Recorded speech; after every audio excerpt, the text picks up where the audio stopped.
Hired Farmer John and Larry.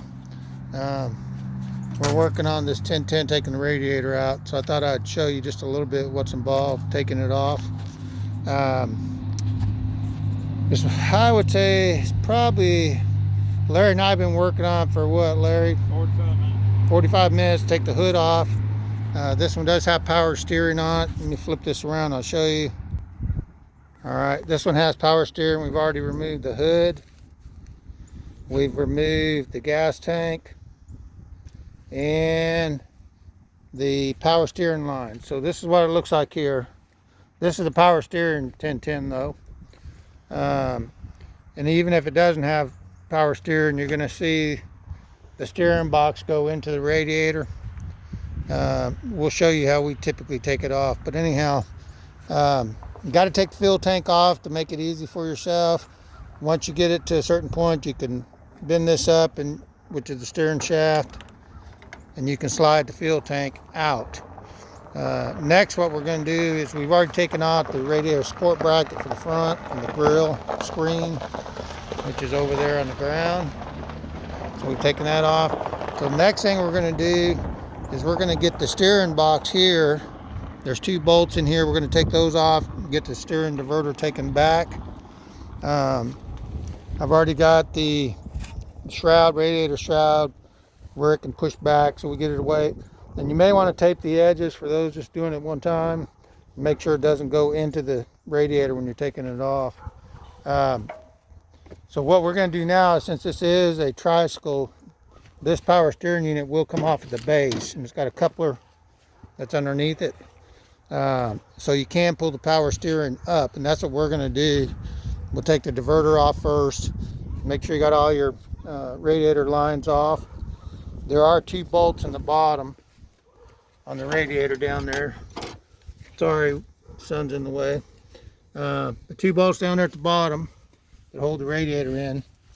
But we're going to get everything off first, then we'll start on taking those two bolts out. But I'm going to say, all in all, taking one of these out, probably going to have, if you're working by yourself, you're going to have a good 2-3 hours taking one of these radiators out by yourself, especially if you've never taken them out.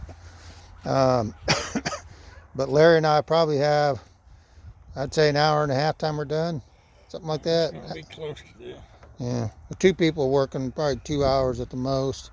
But the biggest thing is, when you're taking the radiator out, like I said, be really careful with these radiator points, because you're going to be sliding it out once you get it out. And that has to stay in there, of course, until you get the radiator out. So be really careful taking the radiator out when you got the radiator shroud in there. But anyhow, I just thought I'd show you what this looks like open. For those that are doing radiators or trying to figure out how to get to the radiator. It's always, takes a lot of time, so just have patience when you start on those. You can see we've almost got the diverter off, and then once the diverter comes off, you'll see this shaft here, it'll slide through the radiator once we unbolt the front, and we'll have to pry that off. And I'd probably recommend having a little winch or something that you can put on the top, or a cherry picker to take this off.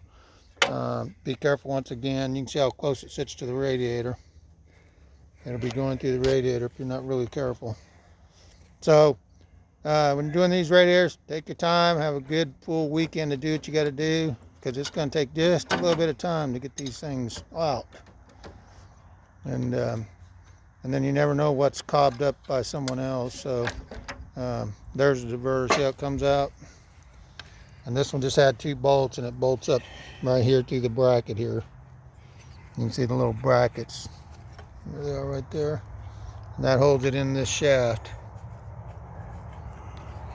But anyhow, we were doing this, and I thought I'd just do a real quick video. I don't want to make this long. It's already just a few minutes longer than what I thought. But anyhow, that's how you get the radiator out. I'll do a few more pictures as we go. But anyhow, Farmer John signing out.